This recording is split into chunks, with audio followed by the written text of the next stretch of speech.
নমস্কার বন্ধুরা, আমার স্টাডি চ্যানেলের পক্ষ থেকে আপনাদের জন্য একটা নতুন ভিডিও নিয়েছি। এটা একটি রিজনিং সম্পর্কে আলোচনা করব। এখানে আছে টেম্পেলটাকে কোডেড করে এলিমেন্ট রয়েছে, দেন কাছে এটাকে কোডেড করে কী হবে। এখানে TEMPLE এটাকে কোডেড করে দিয়েছে ELPMET,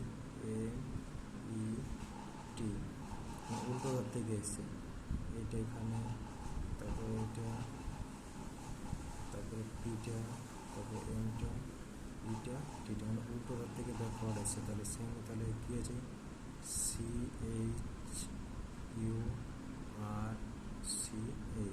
এটা উল্টো হাত থেকে গেলে কী হবে, এর হাত থেকে আসছে